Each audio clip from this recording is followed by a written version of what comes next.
L'histoire de Jacob. Un voyage épique de foi, de tromperie et de rédemption. Dans un monde où l'astuce triomphe souvent de l'intégrité, la vie de Jacob nous confronte à des vérités inconfortables sur la nature humaine et le plan divin. Avez-vous jamais vous demandé comment Dieu peut utiliser des gens imparfaits pour accomplir ses desseins ? Préparez-vous à découvrir un récit qui défiera vos notions de justice et de miséricorde, alors que nous explorons l'origine surprenante d'une nation choisie. Genèse 25-21 nous présente Isaac et Rebecca, un couple tourmenté par l'infertilité. Isaac intercéda auprès de l'Éternel pour sa femme, car elle était stérile. L'Éternel exauça sa prière, et Rebecca, sa femme, devint enceinte. Dans l'Antiquité, la stérilité était considérée comme une malédiction divine, une honte publique qui pesait lourdement sur l'identité d'une femme. Rebecca porta ce fardeau pendant 20 longues années. 20 années de désir, d'attente et de désespoir. Imaginez les nuits sans sommeil, les regards compatissants puis condescendants des voisins, et cette douleur sourde de ne pouvoir donner d'héritier à la promesse faite à Abraham. Ce couple, héritier d'une alliance divine extraordinaire, se trouvait pourtant incapable de concevoir un enfant. Mais la réponse de Dieu à la prière d'Isaac ne vint pas sans complication. La prophétie divine. 2 nations dans un seul ventre. Genèse 25. 22 à 23 révèlent le mystère de cette grossesse. Les enfants se heurtaient dans son ventre, et elle dit « Si c'est ainsi, pourquoi suis-je enceinte ?» Elle alla consulter l'Éternel, et l'Éternel lui dit « 2 nations sont dans ton ventre, et 2 peuples sortiront de tes entrailles. L'un de ces peuples sera plus fort que l'autre, et le plus grand sera esclave du plus petit. » Cette prophétie bouleversante annonçait un conflit qui dépasserait de loin la simple rivalité fraternelle. Dieu décrétait une inversion totale de l'ordre naturel. L'aîné servirait le cadet, contrairement à toutes les coutumes de l'époque où l'aîné héritait de la primauté. Déjà, dans le sein maternel, Dieu établissait un modèle qui défierait les conventions humaines et préfigurait sa capacité à choisir selon ses desseins, non selon les apparences. La naissance dramatique. 2 destins contrastés. Genèse 25, 24 à 26 décrit l'accouchement. Quand le temps de son accouchement fut arrivé, voici, il y avait 2 jumeaux dans son ventre. Celui qui sortit le premier était roux, et tout son corps était comme un manteau de poils. C'est pourquoi on lui donna le nom d'Ésaü. Son frère sortit ensuite, et sa main tenait le talon d'Ésaü. C'est pour qu'il, on lui donna le nom de Jacob. Isaac était âgé de 60 ans quand ils naquirent. La différence entre les jumeaux était frappante dès leur naissance. Ésaü, roux et velu, portait sur lui les marques du sauvage, de l'impulsivité, de la force brute. Jacob, sorti agrippant le talon de son frère, portait déjà en lui cette symbolique du supplanteur, celui qui saisit l'occasion, qui ne recule devant rien pour atteindre son but. Isaac avait 60 ans, un âge avancé même pour l'époque, ce qui rendait ses naissances d'autant plus précieuses et attendues. L'enfance. 2 mondes, 2 favoris. Genèse 25, 27 à 28 nous montre l'évolution des frères. Les garçons grandirent. Ésaü devint un habile chasseur, un homme des champs. Mais Jacob était un homme tranquille, qui restait près des tentes. Isaac aimait Ésaü, parce qu'il mangeait de son gibier, et Rebecca aimait Jacob. Ésaü incarnait l'idéal masculin de l'époque. Fort, indépendant, capable de nourrir sa famille par la chasse. Jacob, préférant la vie domestique, la réflexion, la planification, semblait moins viril aux yeux de la société. Cette divergence de personnalité se reflétait cruellement dans les préférences parentales.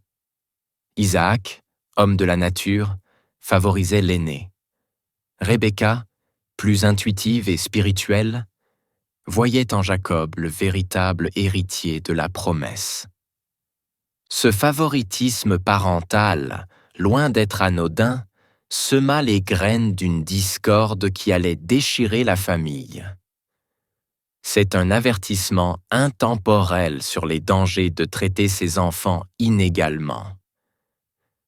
Les conséquences peuvent alors se répercuter sur des générations. Le potage et le droit d'aînesse. Le tournant de la jeunesse des frères survint avec un incident apparemment trivial, aux conséquences monumentales. Genèse 25, 29 à 34 raconte « Jacob faisait cuire un potage. Ésaü revint des champs, accablé de fatigue. Il dit à Jacob « Laisse-moi, je te prie, manger de ce potage rouge, car je suis accablé de fatigue. » C'est pour cela qu'on lui donna le nom d'Édom. Jacob répondit « Vends-moi d'abord ton droit d'aînesse. » Ésaü dit « Voici, je vais mourir. À quoi me sert ce droit d'aînesse » Jacob ajouta « Jure-le-moi d'abord. » Il le lui jura et vendit ainsi son droit d'aînesse à Jacob. Alors Jacob donna du pain à Ésaü et du potage de lentilles. Il mangea et but, puis se leva et s'en alla. Ainsi Ésaü méprisa le droit d'aînesse. Cet épisode révèle les caractères profonds des deux frères. Ésaü, impulsif, gouverné par ses appétits immédiats, fut prêt à troquer son droit d'aînesse, position d'honneur suprême dans la société patriarcale, charge de chef de famille et héritier des bénédictions divines, contre un simple repas. Son exagération dramatique « Je vais mourir » trahit sa tendance à l'hyperbole et à la gratification instantanée, son incapacité à voir au-delà du moment présent. Jacob, de son côté, démontra une astuce calculatrice. Il vit une opportunité et la saisit, exploitant la faiblesse de son frère pour son propre gain. Si ces méthodes peuvent quand sembler questionnables selon les standards modernes, elles révèlent une compréhension aiguë de la valeur du droit d'aînesse et une détermination sans faille à l'obtenir. L'échange du droit d'aînesse contre un repas devint le symbole puissant de la légèreté d'Ésaü et de l'opportunisme de Jacob. Le droit d'aînesse n'était pas qu'une question d'héritage matériel. Il comportait des bénédictions spirituelles et la responsabilité de diriger la famille dans la foi. En le méprisant, Ésaü démontra un manque de clairvoyance et d'appréciation pour les promesses divines faites à ses ancêtres. Pour Jacob, acquérir ce droit n'était que la première étape de son voyage vers le statut d'héritier des promesses de Dieu. La tromperie d'Isaac. Un plan audacieux. Les années passèrent. Isaac vieillit et devint presque aveugle, conscient de sa mortalité. Genèse 27, 1 à 4, le montre appelant Ésaü. Isaac était devenu vieux, et ses yeux s'étaient affaiblis au point qu'il ne pouvait plus voir. Il appela Ésaü, son fils aîné, et lui dit « Mon fils ». Et Ésaü lui répondit « Me voici ». Isaac dit « Voici, je suis vieux, je ne sais pas le jour de ma mort. Prends maintenant tes armes, ton carquois et ton arc. Va dans la campagne et chasse-moi du gibier. Prépare-moi un mets savoureux, comme j'aime, et apporte-le-moi à manger, afin que mon âme te bénisse avant que je ne meure. La bénédiction paternelle n'était pas une simple formalité. C'était un acte prophétique et puissant qui déterminerait le destin du béni et de ses descendants. Isaac, ignorant peut-être la transaction des années passées ou la considérant comme invalide, s'apprêtait à bénir son aîné selon la coutume. Cette intention déclencha une série d'événements qui changeraient à jamais le cours de l'histoire familiale. Rebecca, aux aguets, entendit tout. Genèse 27, 5-10 raconte son plan. Rebecca écoutait pendant qu'Isaac parlait à son fils Ésaü. Lorsqu'Ésaü fut allé dans la campagne pour chasser du gibier à rapporter, Rebecca dit à Jacob, son fils, « Voici, j'ai entendu ton père qui parlait à Ésaü, ton frère, et qui disait, « Apporte-moi du gibier et prépare-moi un mets. Je te mangerai et je te bénirai devant l'Éternel avant ma mort. Maintenant, mon fils, obéis à ma voix dans ce que je te commande. Va au troupeau et prends-moi 2 jeunes chèvres de bonne qualité. J'en ferai pour ton père un mets savoureux, comme il aime. Tu le porteras à manger à ton père, afin qu'il te bénisse avant sa mort. » Le plan de Rebecca était audacieux et risqué. Elle interférait non seulement avec la volonté de son mari, mais mettait aussi son fils préféré en position périlleuse. Ses motivations étaient complexes. Le désir de voir s'accomplir la prophétie divine que l'aîné servirait le cadet. Sa préférence personnelle pour Jacob, et probablement sa conviction que Jacob était plus apte à diriger la famille dans la foi. Jacob hésita, non par principes moraux, mais par peur d'être découvert. Mais Jacob dit à Rebecca, sa mère, « Ésaü, mon frère, est un homme velu, et moi je suis un homme à la peau lisse. Peut-être mon père me touchera-t-il, et je passerai à ses yeux pour un moqueur. J'amènerai ainsi sur moi une malédiction, et non une bénédiction. » La réponse de Rebecca. « Que cette malédiction retombe sur moi, mon fils. Obéis seulement à ma voix, et va me les chercher. » Démontre sa détermination absolue. Le déguisement élaboré, les vêtements d'Ésaü, les peaux de chèvre sur les mains et le cou lisse de Jacob montrent jusqu'où ils étaient prêts à aller pour tromper Isaac. Genèse 27, 18-29 décrit la scène avec une tension palpable. Jacob vint près de son père Isaac et dit, « Mon père. » Isaac répondit, « Me voici. Qui es-tu, mon fils ?» Jacob dit à son père, « Je suis Ésaü, ton premier-né. J'ai fait comme tu m'as dit.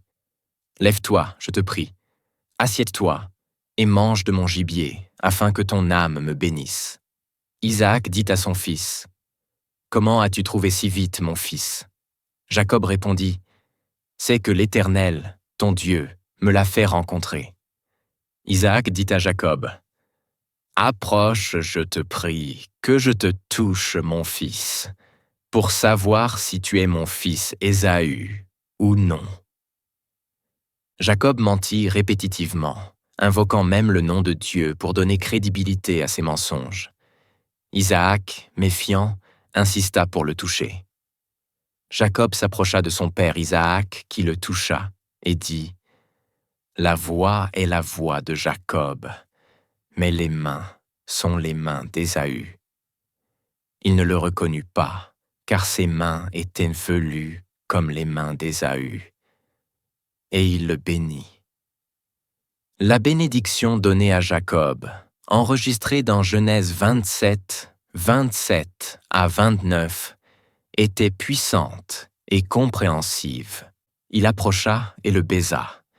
Et quand il eut senti l'odeur de ses vêtements, il le bénit en disant, « Voici, l'odeur de mon fils est comme l'odeur d'un champ que l'Éternel a béni. Que Dieu te donne de la rosée du ciel et de la graisse de la terre, du blé et du vin en abondance. que les peuples te servent et que les nations se prosternent devant toi. Sois le maître de tes frères et que les fils de ta mère se prosternent devant toi. Maudit soit quiconque te maudira, et béni soit quiconque te bénira. Ironiquement, cette bénédiction incluait la domination sur ses frères, faisant écho à la prophétie donnée avant la naissance des jumeaux. La découverte et le désespoir d'Ésaü. Le retour d'Ésaü et la découverte de la tromperie sont narrés avec une intensité dramatique. Genèse 27, 30 à 35. Isaac avait achevé de bénir Jacob, et Jacob avait à peine quitté la présence d'Isaac, son père, qu'Ésaü, son frère, rentra de la chasse. Il prépara aussi un mets savoureux, qu'il apporta à son père. Et il dit à son père, « Que mon père se lève et mange du gibier de son fils, afin que ton âme me bénisse. » Isaac, son père, lui dit, « Qui es-tu » ? « Je suis ton fils, répondit-il, ton premier-né, Ésaü. » Isaac fut saisi d'une grande, grande frayeur et dit, « Qui donc est celui qui a chassé du gibier et me l'a apporté ? J'ai mangé de tout avant que tu ne viennes, et je l'ai béni. Il sera béni. » La réaction d'Isaac, saisi d'une grande, grande frayeur, révèle le choc et l'horreur de la découverte. Sa déclaration « Il sera béni » indique sa compréhension que la bénédiction, une fois prononcée, ne pouvait être révoquée. C'était une parole prophétique, non simplement un vœu paternel. Le désespoir d'Ésaü est palpable. Genèse 27, 36 à 38. Ésaü dit, « N'est-ce pas à juste titre qu'on l'appelle Jacob, car il m'a supplanté déjà 2 fois. Il a pris mon droit d'aînesse, et voici qu'il prend ma bénédiction. » Et il dit, « N'as-tu pas réservé de bénédiction pour moi ?» Isaac répondit à Ésaü, « Voici, je l'ai établi ton maître, et je lui ai donné tous ses frères pour serviteurs. Je l'ai soutenu du blé et du vin. Que puis-je faire pour toi, mon fils ?» Ésaü dit à son père, « N'as-tu qu'une seule bénédiction, mon père ? Bénis-moi aussi, mon père. » Et Ésaü éleva la voix et pleura. La douleur d'Ésaü est profonde, mais elle révèle aussi son manque de compréhension antérieure sur la valeur du droit d'aînesse. Seulement maintenant saisit-il pleinement ce qu'il a perdu. Sa supplique pour une bénédiction, n'importe laquelle, est touchante. Isaac offre à Ésaü une bénédiction secondaire dans Genèse 27, 39 à 40. Son père Isaac répondit et lui dit, « Voici, ta demeure sera privée de la graisse de la terre et de la rosée du ciel d'en haut. Tu vivras de ton épée, et tu seras esclave de ton frère. Mais quand tu te secoueras, tu briseras son joug de dessus ton cou. » Cette bénédiction, en contraste frappant avec celle de Jacob, prédisait une vie de lutte pour Ésaü et ses descendants, mais incluait aussi une promesse de libération future. La fuite vers Haran. La menace de vengeance d'Ésaü fut immédiate et sérieuse. Genèse 27, 41. Ésaü conçut de la haine contre Jacob, à cause de la bénédiction dont son père l'avait béni. Et Ésaü dit en son cœur, « Les jours du deuil de mon père approchent, et je tuerai Jacob, mon frère. » Ce projet de meurtre révélait la profondeur de la colère d'Ésaü et le danger imminent pour Jacob. La situation exigeait une action rapide. Genèse 27, 42 à 45. On rapporta à Rebecca les paroles d'Ésaü, son fils aîné. Elle envoya appeler Jacob, son fils cadet, et lui dit, « Voici, Ésaü, ton frère, se console à ton sujet en pensant à te tuer. Maintenant, mon fils, obéis à ma voix. Lève-toi, fuis chez Laban, mon frère, à Haran, et reste auprès de lui quelque temps, jusqu'à ce que la fureur de ton frère se calme, jusqu'à ce que la colère de ton frère contre toi se détourne et qu'il oublie ce que tu lui as fait. Alors je t'enverrai chercher de là. Pourquoi serais-je privé de mes 2 fils en un seul jour? Le plan de Rebecca démontrait sa ruse continue. Elle protégeait non seulement Jacob de la colère immédiate d'Ésaü, mais assurait aussi la continuité de la lignée promise. Sa dernière déclaration suggérait qu'elle craignait non seulement pour la vie de Jacob, mais aussi pour les conséquences qu'Ésaü affronterait s'il tuait son frère. Le départ pour Haran, narré dans Genèse 28, 1-5, marqua le début d'un nouveau chapitre. Isaac appela Jacob, le bénit, et lui donna cet ordre. « Tu ne prendras pas une femme parmi les filles de Canaan. Lève-toi, va à Padan-Aram, dans la maison de Bethuel, le père de ta mère, et prends-y une femme d'entre les filles de Laban, frère de ta mère. Que le Dieu Tout-Puissant te bénisse, te rende fécond et te multiplie, afin que tu deviennes une multitude de peuples. Qu'il donne à toi et à ta postérité la bénédiction d'Abraham, afin que tu possèdes le pays où tu es étranger, et qu'il a donné à Abraham. » Isaac, malgré la tromperie, accepta la volonté de Dieu et bénit Jacob de nouveau, cette fois en pleine connaissance. Il donna aussi des instructions spécifiques concernant le mariage, soulignant l'importance de maintenir la pureté de la lignée familiale. Ainsi Jacob partit, laissant derrière lui une famille déchirée et un frère enragé. Son voyage vers Haran n'était pas seulement une fuite physique, mais le commencement d'une transformation spirituelle profonde. Le rêve de Béthel. L'échelle vers le ciel. Genèse 28, 10-11 décrit les débuts solitaires de ce voyage. Jacob partit de Beer-Shéba et s'en alla à Haran. Il arriva dans un certain lieu où il passa la nuit, car le soleil était couché.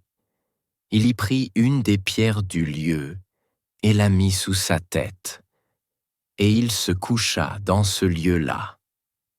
Imaginez Jacob, seul pour la première fois de sa vie, fuyant sa maison, dormant à la belle étoile avec seulement une pierre pour oreiller. C'est dans ce moment de vulnérabilité extrême que Dieu choisit de se révéler à lui d'une manière extraordinaire. Genèse 28, 12-15. Il eut un songe. Voici, une échelle était appuyée sur la terre, et son sommet touchait au ciel. Et voici, les anges de Dieu montaient et descendaient par cette échelle. Et voici, l'Éternel se tenait au-dessus d'elle. Et il dit, « Je suis l'Éternel, le Dieu d'Abraham, ton père, et le Dieu d'Isaac. La terre sur laquelle tu es couché, je la donnerai à toi et à ta postérité. Ta postérité sera comme la poussière de la terre. Tu t'étendras à l'Occident et à l'Orient, au Septentrion et au Midi. Et toutes les familles de la terre seront bénies en toi et en ta postérité. Voici, je suis avec toi. Je te garderai partout où tu iras, et je te ramènerai dans ce pays, car je ne t'abandonnerai point, jusqu'à ce que j'aie accompli ce que je t'ai promis. » Cette vision de l'échelle vers le ciel est une révélation puissante de la connexion entre le ciel et la terre, et de la présence constante de Dieu dans la vie de Jacob. La promesse divine réaffirme les bénédictions données à Abraham et Isaac, maintenant étendues directement à Jacob. La réponse de Jacob, enregistrée dans Genèse 28, 16-22, révèle une transformation spirituelle profonde. Jacob s'éveilla de son sommeil et dit, « Certainement l'Éternel est en ce lieu, et je ne le savais pas. » Il eut peur et dit, « Que ce lieu est redoutable. C'est ici la maison de Dieu. C'est ici la porte du ciel. » Le lendemain matin, Jacob prit la pierre qu'il avait mise sous sa tête, l'éleva comme monument et versa de l'huile sur son sommet. Il appela ce lieu Béthel, maison de Dieu. Puis il fit un vœu. « Si Dieu est avec moi et me garde pendant ce voyage que je fais, s'il me donne du pain à manger et des vêtements pour me couvrir, et si je retourne en paix à la maison de mon Père, alors l'Éternel sera mon Dieu. Cette pierre que j'ai élevée comme monument sera la maison de Dieu. Et de tout ce que tu me donneras, je te donnerai la dîme. » Ce vœu marque le début d'une relation personnelle entre Jacob et Dieu. Pour la première fois, nous voyons Jacob reconnaître Dieu non seulement comme le Dieu de ses pères, mais comme son propre Dieu. L'arrivée à Haran. L'amour pour Rachel. Genèse 29, 1 à 12 raconte l'arrivée de Jacob à Haran et sa rencontre avec Rachel au puits. Jacob poursuivit son chemin, et il arriva dans le pays des fils de l'Orient. Il vit là-bas un puits dans un champ, et 3 troupeaux de brebis couchés près de ce puits, car c'était de ce puits qu'on abreuvait les troupeaux. Et il y avait une grande pierre sur l'ouverture du puits. Lorsque tous les troupeaux étaient rassemblés là, on roulait la pierre de dessus l'ouverture du puits. On abreuvait les brebis et l'on remettait la pierre à sa place sur l'ouverture du puits. Jacob demanda aux bergers, « Mes frères, d'où êtes-vous ? » « Nous sommes de Haran, » répondirent-ils. Leur dit-il, « Connaissez-vous Laban, fils de Nachor ? » « Nous le connaissons, » répondirent-ils. Leur dit-il, « Est-il en bonne santé ? » « Il est en bonne santé, » répondirent-ils. « Et voici sa fille Rachel, qui vient avec les brebis. » Jacob observa que le soleil était encore haut et qu'il n'était pas temps de rassembler les troupeaux. Mais les bergers répondirent, « Nous ne le pouvons pas, jusqu'à ce que tous les troupeaux soient rassemblés. » Alors on roule la pierre de dessus l'ouverture du puits, et nous abreuvons les brebis. Pendant qu'il parlait avec eux, Rachel arriva avec les brebis de son père, car elle était bergère.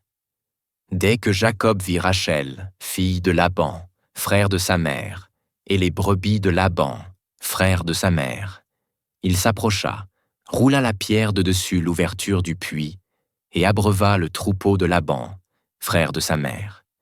Puis Jacob baisa Rachel, et éleva la voix, et pleura. Il déclara à Rachel qu'il était parent de son père, qu'il était fils de Rebecca. Et elle courut le dire à son père. Cette rencontre au puits fait écho à d'autres rencontres similaires dans l'histoire familiale, comme celle du serviteur d'Abraham trouvant Rebecca. L'action de Jacob roulant seul la lourde pierre du puits démontre sa force physique et son désir d'impressionner Rachel. La réunion avec la famille de Laban fut chaleureuse au début. Genèse 29, 13 à 14. Dès que Laban eut entendu parler de Jacob, fils de sa sœur, il courut au-devant de lui, l'embrassa, le baisa et le fit entrer dans sa maison. Jacob raconta à Laban toutes ces choses. Et Laban lui dit, « Tu es bien mon os et ma chair. » Cependant, l'hospitalité initiale de Laban se transforma rapidement en un accord de travail. Genèse 29, 15 à 20. Laban dit à Jacob, « Parce que tu es de ma famille, Me serviras-tu pour rien? Dis-moi quel sera ton salaire. » Or Laban avait 2 filles. L'aînée s'appelait Léa et la cadette Rachel. Léa avait les yeux délicats, mais Rachel était belle de taille et belle de figure. Jacob aimait Rachel, et il dit « Je te servirai 7 ans pour Rachel, ta fille cadette. » Laban répondit « Mieux vaut te la donner que de la donner à un autre homme. Reste chez moi. » Cet accord révèle à la fois l'amour profond de Jacob pour Rachel et la nature calculatrice de Laban. Les 7 années de travail sont une ironie amère. Celui qui avait trompé son père aveugle travaillait maintenant fidèlement pendant 7 ans. Ainsi Jacob servit 7 années pour Rachel, et ces années lui semblèrent quelques jours, par l'amour qu'il avait pour elle. Le mariage trompeur. Le moment de la demande en mariage arriva. Genèse 29, 21 à 25.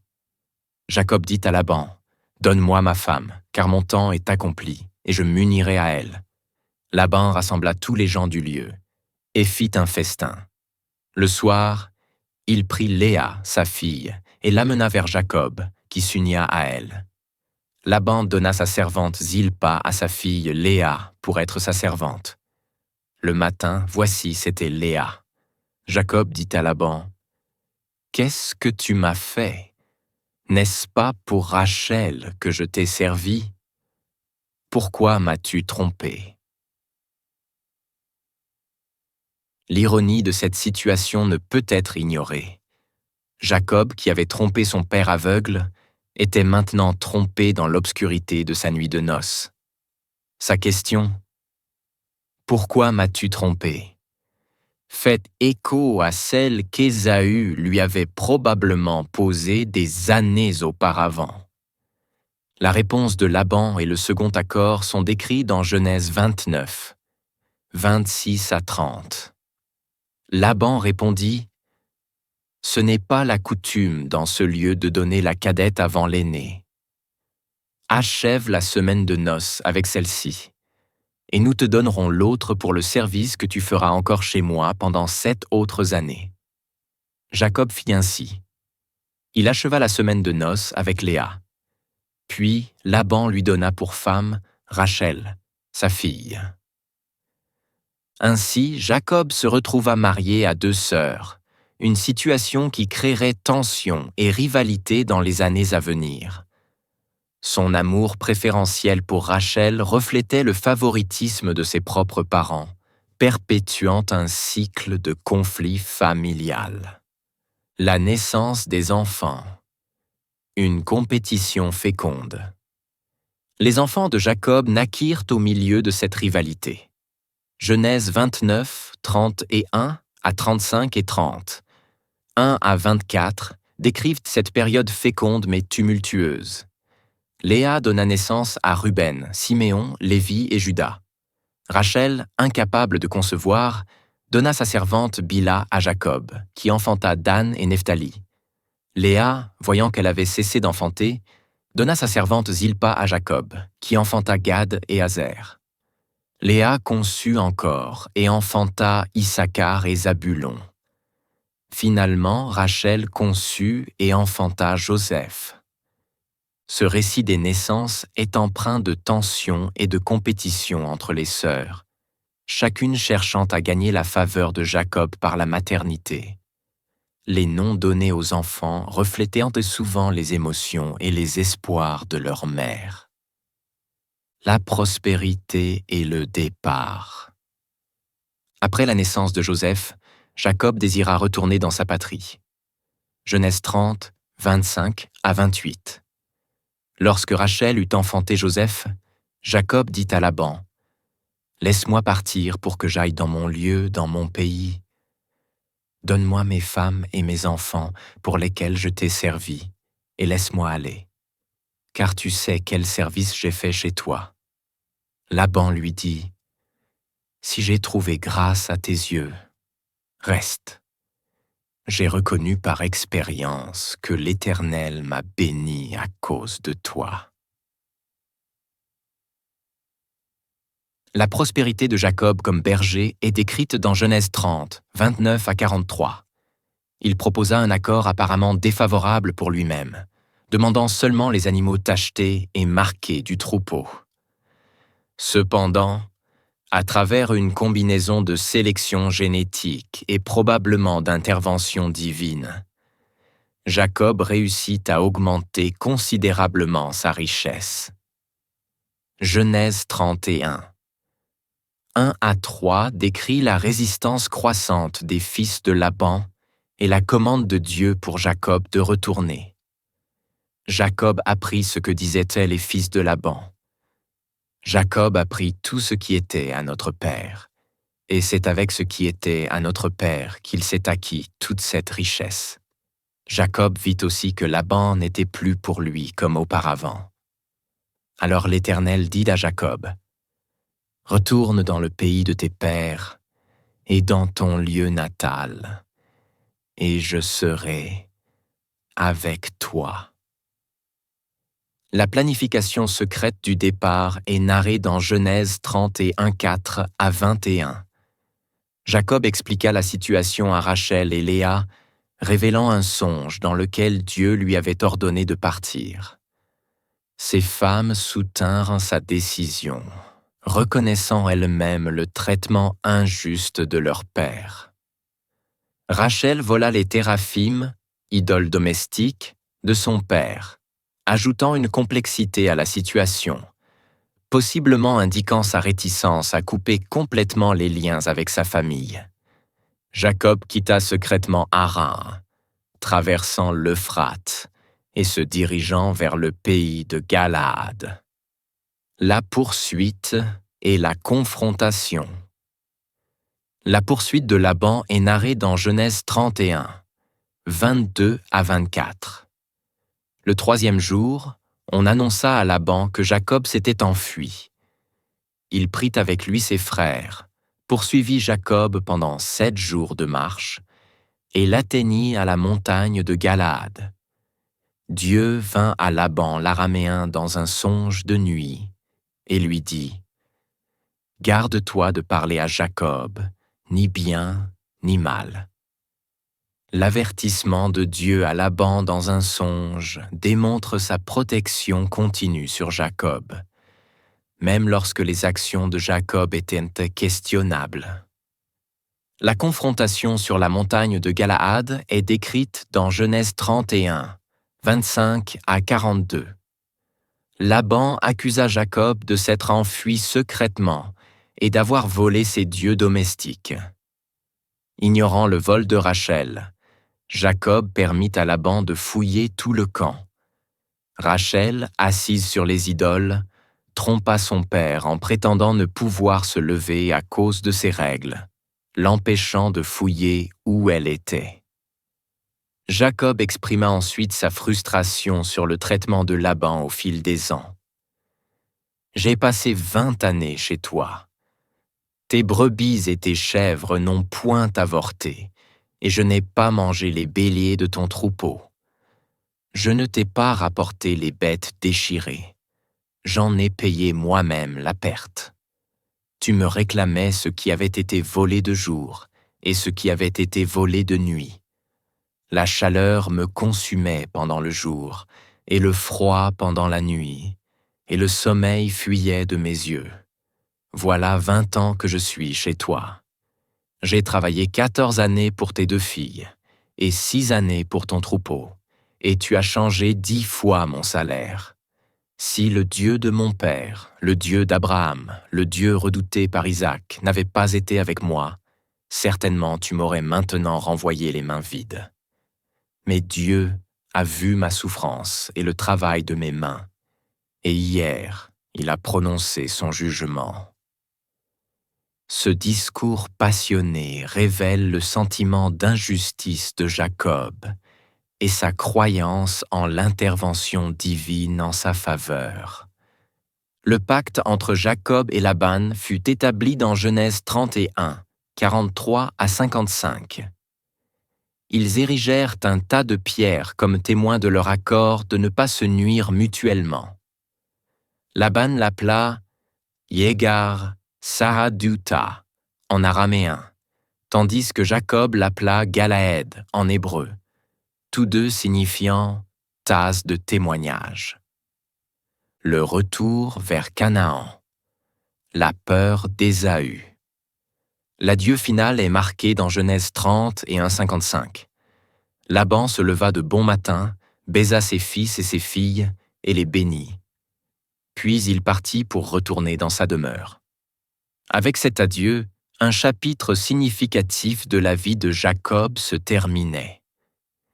Il quittait Haran non plus comme un jeune homme, mais comme le patriarche d'une grande et prospère famille. La rencontre avec les anges à Mahanaïm est brièvement mentionnée dans Genèse 32, 1 à 2.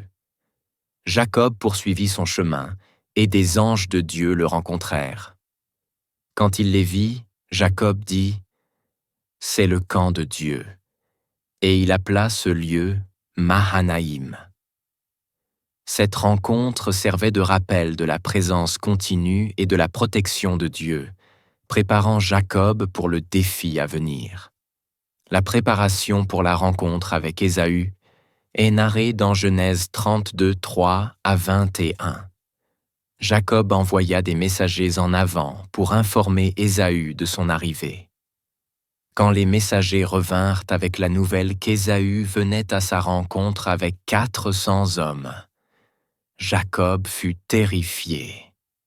Dans sa peur, Jacob divisa son groupe en 2 camps, pensant « Si Ésaü vient contre l'un des camps et le bat, le camp qui restera pourra se sauver. » Puis il pria avec ferveur « Dieu de mon père Abraham, Dieu de mon père Isaac, éternel, qui m'a dit « Retourne dans ton pays et dans ton lieu natal, et je te ferai du bien. Je ne suis pas digne de toutes les grâces et de toute la fidélité que tu as usées envers ton serviteur, car j'ai passé ce Jourdain avec mon bâton seul, et maintenant je forme 2 camps. Délivre-moi, je te prie, de la main de mon frère, de la main d'Ésaü. Car je crains qu'il ne vienne, qu'il ne me frappe, et qu'il ne frappe la mère avec les enfants.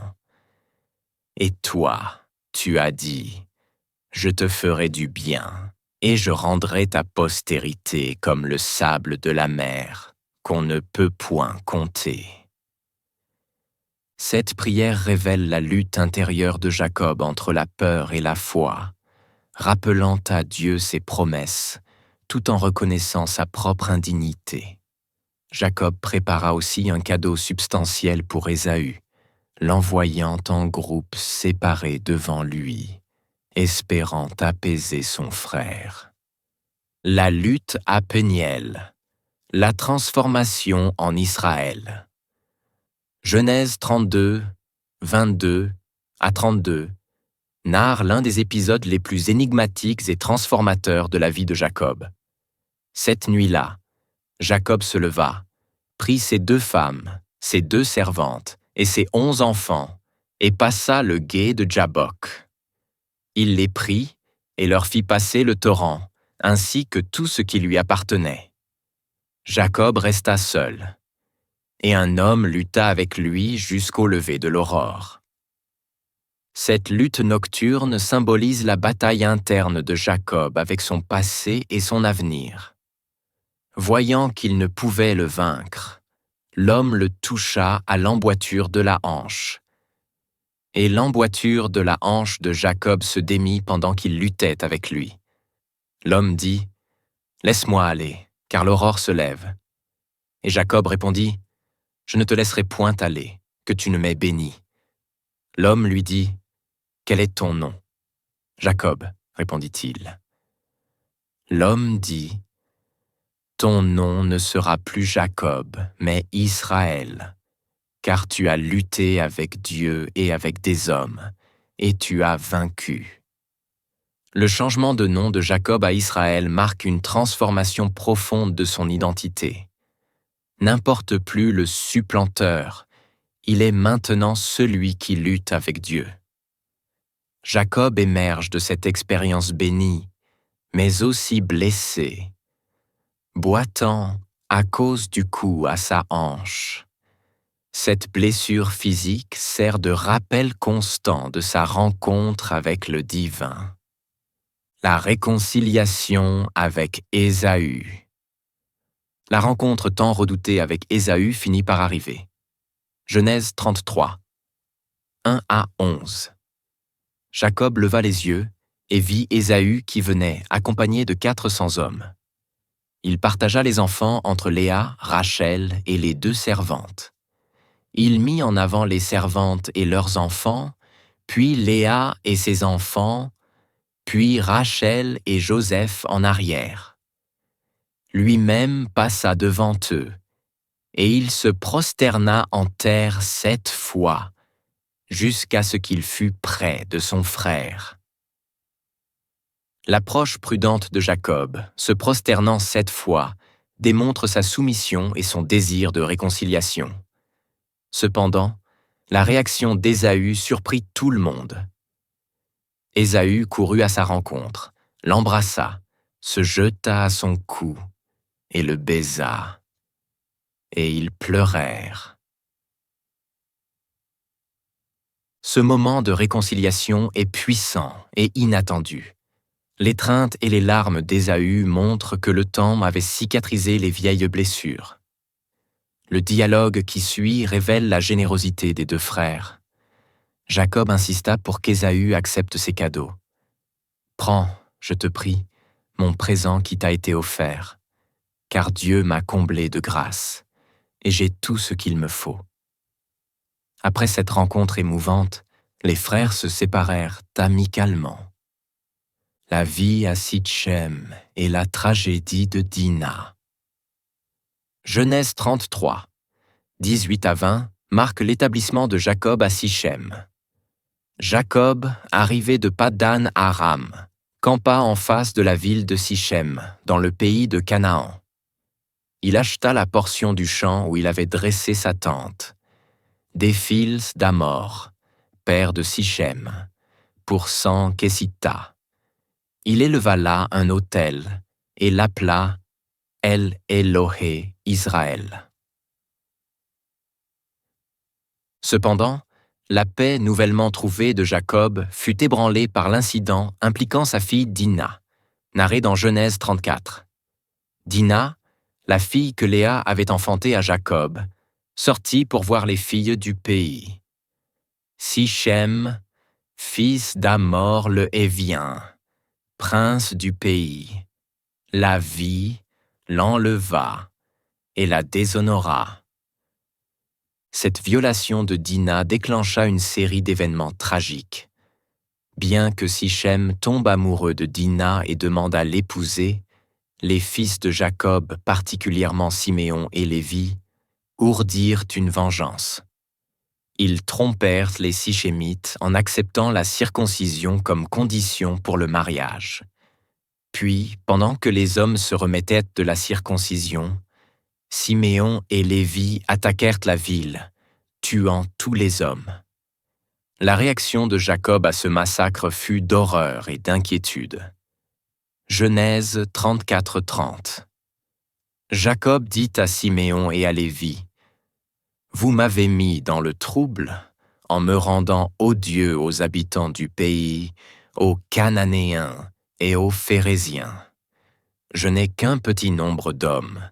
S'ils se rassemblent contre moi et me frappent, je serai détruit, moi et ma maison. » Le retour à Béthel.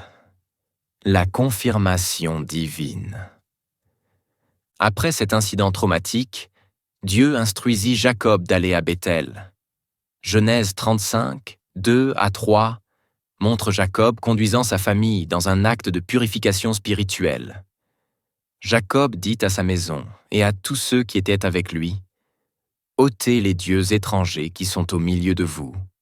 Purifiez-vous et changez vos vêtements. Levons-nous et montons à Béthel. J'y ferai un autel au Dieu qui m'a exaucé dans le jour de ma détresse et qui a été avec moi partout où j'ai été. À Béthel, Dieu réaffirma sa promesse à Jacob et confirma son changement de nom en Israël. Genèse 35, 9 à 12. Dieu apparut encore à Jacob après son retour de Paddan Aram, et il le bénit. Dieu lui dit, « Ton nom est Jacob. Tu ne t'appelleras plus Jacob, mais ton nom sera Israël. » Et il lui donna le nom d'Israël. Dieu lui dit, « Je suis le Dieu Tout-Puissant. Sois fécond et multiplie. Une nation et une multitude de nations naîtront de toi, et des rois sortiront de tes reins. Je te donnerai le pays que j'ai donné à Abraham et à Isaac, et je donnerai ce pays à ta postérité après toi. » La mort de Rachel et la naissance de Benjamin. Sur le chemin de Béthel vers Ephrata, Rachel entra en travail. Genèse 35, 16 à 20. Ils partirent de Béthel. Il y avait encore quelque distance à parcourir pour arriver à Ephrata, lorsque Rachel accoucha, et elle eut un accouchement pénible. Pendant qu'elle était en peine pour accoucher, la sage-femme lui dit, « Ne crains point, car c'est encore un fils que tu as là. » Et comme elle respirait à peine, car elle allait mourir, elle appela du nom de Ben-Oni. Mais le père l'appela Benjamin. Rachel mourut, et elle fut enterrée sur le chemin d'Ephrata, qui est Bethléem. La mort de Rachel pendant la naissance de Benjamin fut un coup dévastateur pour Jacob, marquant la fin d'un chapitre significatif de sa vie. Les dernières années en Égypte. Le récit se déplace ensuite vers Joseph, le fils préféré de Jacob. Genèse 37, 3 à 4. Israël aimait Joseph plus que tous ses autres fils, parce qu'il l'avait eu dans sa vieillesse, et il lui fit une tunique de plusieurs couleurs. Ses frères virent que leur père l'aimait plus que tous, et ils le prirent en haine, et ne pouvaient plus lui parler avec amitié. Le manteau spécial, souvent traduit comme manteau de plusieurs couleurs, devint le symbole tangible de ce favoritisme. Les rêves de Joseph, narrés dans Genèse 37, 5 à 11, intensifièrent la jalousie de ses frères. Joseph rêva que ses gerbes de blé se dressaient, tandis que celles de ses frères se prosternaient devant elles. Dans un autre rêve, le soleil, la lune et 11 étoiles se prosternaient devant lui. La vente de Joseph par ses frères est un tournant dramatique de l'histoire. Genèse 37, 18 à 28 raconte leur plan initial de le tuer, mais l'intervention de Ruben sauva la vie de Joseph. Cependant, la suggestion de Juda de le vendre prévalut. Juda dit à ses frères, « Que gagnerons-nous à tuer notre frère et à cacher son sang? Venez, vendons-le aux Ismaélites, et ne mettons point la main sur lui, car il est notre frère, notre chair. » Ses frères l'écoutèrent. Et les marchands madianites passant par là, ils tirèrent Joseph, le firent remonter de la citerne, et le vendirent pour 20 sicles d'argent aux Ismaélites, qui l'emmenèrent en Égypte. La tromperie des fils de Jacob est détaillée dans Genèse 37, 30 et 1 à 33. Ils prirent la tunique de Joseph, égorgèrent un bouc et trempèrent la tunique dans le sang. Ils portèrent la tunique de plusieurs couleurs à leur père et dirent « Nous avons trouvé ceci. Reconnais si c'est la tunique de ton fils ou non. » Il la reconnut et dit « C'est la tunique de mon fils. » Une bête féroce l'a dévoré. Joseph a certainement été mis en pièces. L'intense deuil de Jacob est poignant. Genèse 37, 34 à 35. Jacob déchira ses vêtements, mit un sac sur ses reins et pleura son fils pendant plusieurs jours. Tous ses fils et toutes ses filles vinrent pour le consoler, mais il refusa de se consoler. « Non, dit-il, je descendrai en deuil vers mon fils au séjour des morts. » Et son père pleura. Les années de tristesse et de deuil pour Joseph furent une période sombre dans la vie de Jacob, ignorant le véritable sort de son fils bien-aimé. La famine et le voyage en Égypte. Le récit avance vers une période de famine dans le pays de Canaan. Genèse 42, 1 à 2. Jacob apprit qu'il y avait du blé en Égypte. Il dit à ses fils, « Pourquoi vous regardez-vous les uns les autres? Voici, j'ai appris qu'il y a du blé en Égypte. Descendez-y et achetez-nous-en là, afin que nous vivions et que nous ne mourions point. » Envoyer ses fils en Égypte pour acheter de la nourriture déclencha une chaîne d'événements qui conduirait finalement à la réunion familiale. La détention de Siméon en Égypte et la demande d'amener Benjamin lors de la prochaine visite créèrent un dilemme pour Jacob. Genèse 42, 36 capture l'angoisse de Jacob. Leur père Jacob leur dit, « Vous me privez de mes enfants. Joseph n'est plus, Siméon n'est plus, et vous voudriez prendre Benjamin. C'est sur moi que tout cela retombe. » Son réticence à envoyer Benjamin, le dernier fils de sa bien-aimée Rachel, était compréhensible à la lumière de ses pertes précédentes. Le second voyage en Égypte avec Benjamin est narré dans Genèse 43. L'insistance de Juda et sa garantie personnelle pour la sécurité de Benjamin finirent par convaincre Jacob de le laisser partir. Genèse 43, 11 à 14 montre Jacob bénissant la mission. Leur père Israël leur dit, « Si c'est là qu'il faut en venir, faites ceci. Prenez dans vos sacs des meilleurs produits du pays et portez-en un présent à l'homme. Un peu de baume et un peu de miel, des aromates et de la myrrhe, des pistaches et des amandes. Prenez aussi double argent dans vos mains et rapportez l'argent qu'on a mis dans l'ouverture de vos sacs. C'était peut-être une erreur. Prenez votre frère, élevez-vous, retournez vers cet homme. Que le Dieu Tout-Puissant vous fasse trouver grâce devant cet homme, et qu'il laisse revenir avec vous votre autre frère et Benjamin. Et moi, si je dois être privé de mes enfants, eh bien, je serai privé d'eux. » La révélation de Joseph et la descente en Égypte. La révélation de Joseph à ses frères, narrée dans Genèse 45, est l'un des moments les plus émouvants de la narration biblique. Quand Joseph se révéla finalement, il envoya ses frères avec un message pour Jacob. Genèse 45, 9 à 11. Hâtez-vous de remonter vers mon père et dites-lui, « Ainsi parle ton fils Joseph. Dieu m'a établi seigneur de toute l'Égypte. Descends vers moi, ne tarde point.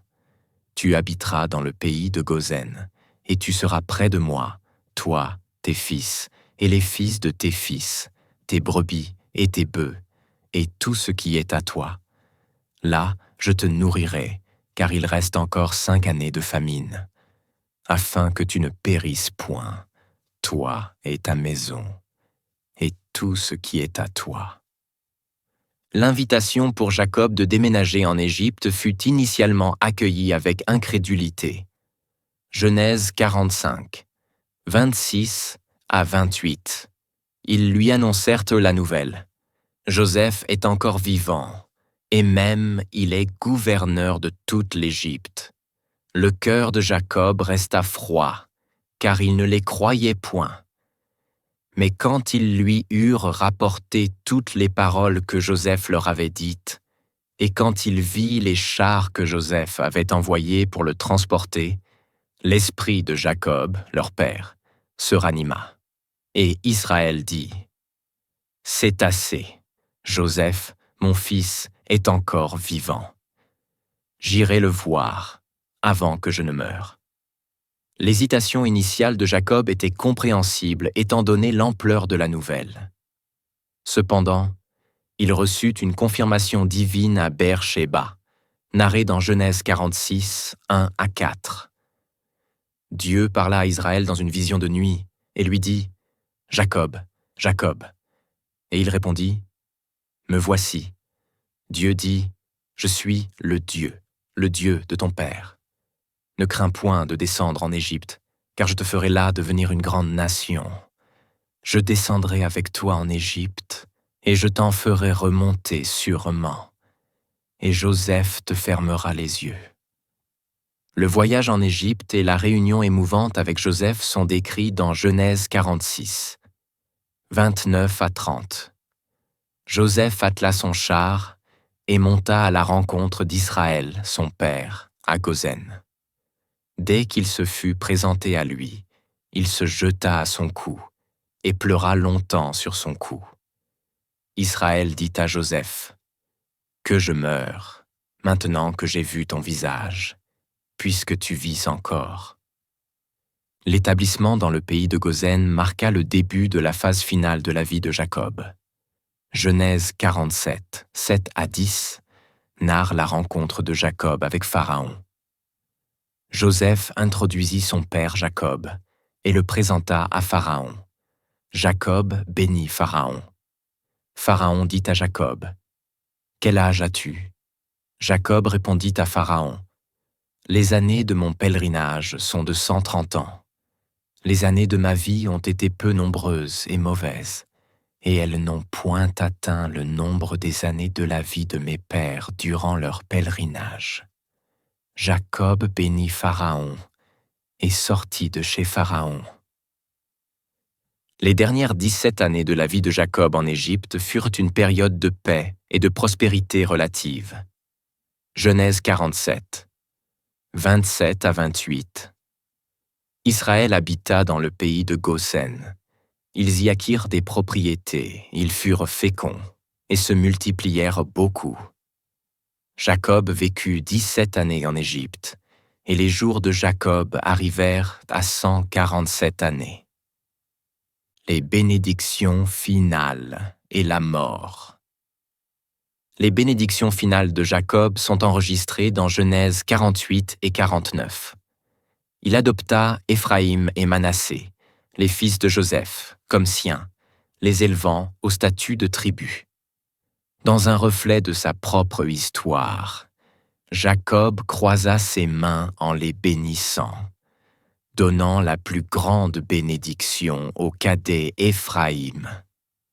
Les prophéties pour chacun des 12 fils de Jacob, narrées dans Genèse 49, sont riches en symbolisme et en signification pour l'avenir d'Israël comme nation. Chaque fils reçoit une bénédiction, ou dans certains cas un reproche, qui façonnera le destin de sa tribu. Les instructions de Jacob pour son enterrement sont claires et emphatiques. Genèse 49, 29 à 32. Jacob leur donna ses ordres et dit, « Je vais être recueilli vers mon peuple.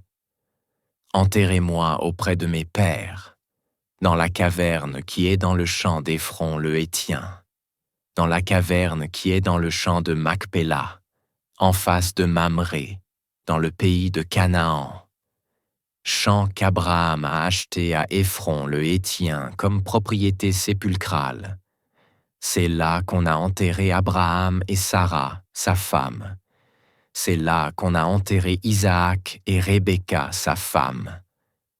Et c'est là que j'ai enterré Léa. » La mort de Jacob et le deuil national en Égypte sont décrits dans Genèse 49, 33 à 50. 3. Lorsque Jacob eut achevé de donner ses ordres à ses fils, il retira ses pieds dans le lit, expira et fut recueilli vers son peuple. Joseph se jeta sur le visage de son père, le couvrit de larmes et l'embrassa. Puis Joseph ordonna aux médecins de son service d'embaumer son père. Et les médecins embaumèrent Israël. 40 jours s'écoulèrent ainsi, car c'est le temps nécessaire pour l'embaumement. Et les Égyptiens le pleurèrent 70 jours. Les funérailles grandioses et l'enterrement dans la caverne de Macpéla, narrés dans Genèse 50, 7 à 13, marquèrent la fin de la vie terrestre de Jacob, mais non la fin de son héritage. Ils montèrent avec lui dans le pays de Canaan, et ils l'enterrèrent dans la caverne du champ de Macpéla, qu'Abraham avait acheté avec le champ comme propriété sépulcrale à Éphron le Héthien, en face de Mamré. Conclusion. L'héritage de Jacob. La vie de Jacob, marquée par les luttes, les tromperies, les pertes et les réconciliations, demeure un témoignage de la fidélité de Dieu et de la complexité de l'expérience humaine. Son voyage nous montre que Dieu peut utiliser même nos échecs et nos luttes pour accomplir ses desseins plus grands. Jacob nous enseigne que la transformation est possible pour chacun de nous. Celui qui naquit en agrippant le talon de son frère, qui trompa son père, qui fut trompé par son oncle, qui lutta toute une nuit avec Dieu, devint finalement Israël, celui qui lutte avec Dieu et triomphe. Sa vie illustre que Dieu ne choisit pas les parfaits, mais transforme les imparfaits qui se tournent vers lui. Que pouvons-nous apprendre de ce patriarche? Que notre passé ne définit pas notre avenir, que Dieu peut utiliser nos faiblesses autant que nos forces, que la lutte avec Dieu, aussi pénible soit-elle, conduit à la bénédiction et à la transformation, et que, malgré toutes nos défaillances, la fidélité de Dieu demeure inébranlable. Juste comme Dieu a œuvré dans la vie de Jacob, il désire œuvrer dans votre vie aujourd'hui.